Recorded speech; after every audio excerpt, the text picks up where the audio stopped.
Hello everyone! Today I am going to be briefly discussing the film Open Range, and the reason why I put Open Range into the underrated category is because I feel it focuses on being a more traditional Western film as opposed to being a gritty, uh, darker Western film.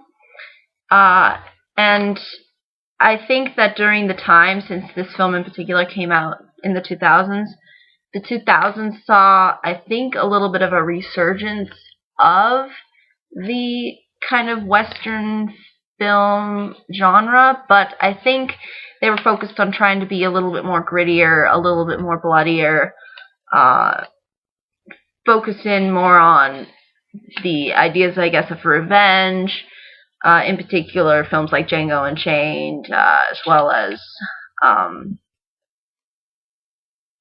as well as films like True Grit, and there's also other films that focus in on trying to be a little bit more sinister, like 3:10 to Yuma. And this film in particular, Open Range, focuses on being a more traditional kind of Western film where it's a little bit more romanticized, it's a little bit more lighthearted, even though there is some bloody scenes, and they did give this film a rated R rating for some reason. I don't know why, really, because when I look at the rated R films of today, I see how way more bloody and way more gruesome they are compared to this film. But for some reason, maybe during the time, that's how the films were rated.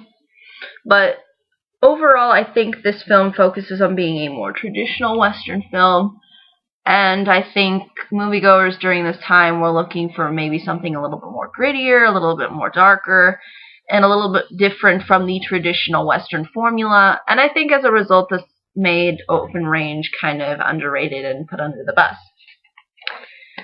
But without further ado, let me explain a little what Open Range is about. Basically, the main characters are played by Robert Duvall, as well as Kevin Costner, and I'd like to emphasize that this is a Kevin Costner film, so you are going to get the kind of Kevin Costner-like tone, the kind of Field of Dreams and fairly inspirational music playing in the background, and like they have also these really nice, kind of traditional Western shots of pretty landscape, and you do feel like that this is trying to embrace that traditional formula, and I think overall its execution is fairly good. And it does set itself up with the plot in a similar light. You do have the sort of good guy versus bad guy angle going on that the more traditional Western film focused on. And in this good guy, bad guy scenario, we have the good guys played by the characters Robert Duvall, or by the actors Robert Duvall and Kevin Costner, as well as some side characters. One named Mose, who's played by Abraham Benrubi, and then Butoni, who's played by Diego Luna. And basically, they are cattlemen, and open-range cattlemen, which basically means that they travel with their cattle and have them graze basically wherever they want, pretty much anywhere within nature. So that's really how they sort of survive and make a living. And basically the villains of this film are Irish immigrant land baron who control this one town in particular that the characters get in contact with, and you'll see how within the plot that unfolds. But basically, they don't like these kinds of people, cattlemen, like the main characters.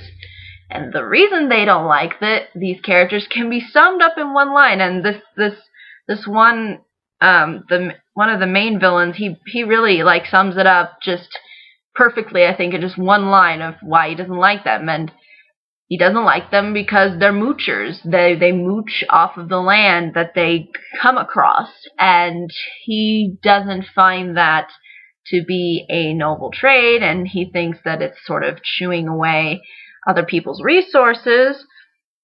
So the villains do have a kind of sort of justifiable reason as to why they don't like open-range cattlemen and what they do. So basically that sort of sets up the villains to sort of go after the main characters. But you do see that really the main characters are fairly noble and kind-hearted and likable.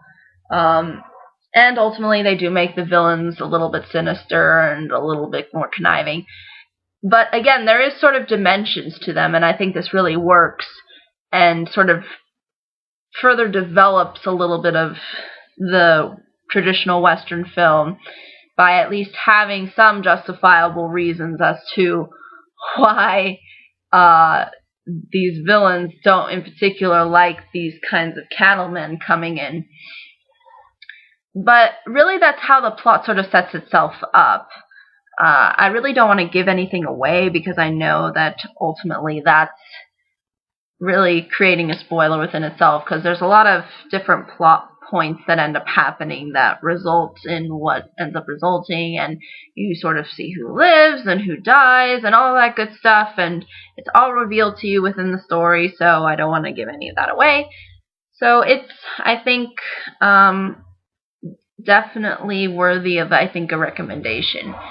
And again, is it perfect? Absolutely not. There are clearly flaws with this film, but regardless of that, I think if you do enjoy the more traditional Western film, if you don't mind it's taking that sort of more slower route, because again, the pacing is a little bit slower. I think it was intended to be that way because, again, it is focusing on trying to be a little bit more of a traditional Western film, then you will enjoy it.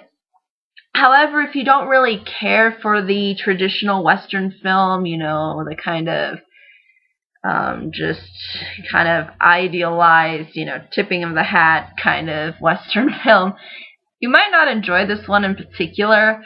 And again, if you feel like you gear more towards the true grit style of Westerns, then you might not enjoy this one in particular. But again, I'm a little bit more of, I enjoy both. I mean, I enjoy both angles that they give, and I think they bring out different emotions, and I think that's really good sort of for the Western genre, because again, you're sort of expanding the different kinds of tones and different kinds of settings that can be created. So ultimately, I think having both of these kinds of films brings out the advantages to the Western film genre. But again, some people may find this a little annoying because they may be geared more towards one particular style over the other. But ultimately, I think that's really all I can say about Open Range. It's fairly straightforward. Again, it's not like the more modern Western films. It presents itself fairly clearly, and it's not trying to it's not trying to overpound you with, you know, complex concepts or anything. It's a simple Western film, but I think it executes itself well. So that's why I think it ultimately receives my recommendation. But I believe that's really all I can say. If you'd like to watch the film, I will put a link below so that you can watch it for yourself. But I believe that's all I can say. But if there are any questions, comments, concerns, I'd be more than happy to answer them. But until next time, everybody.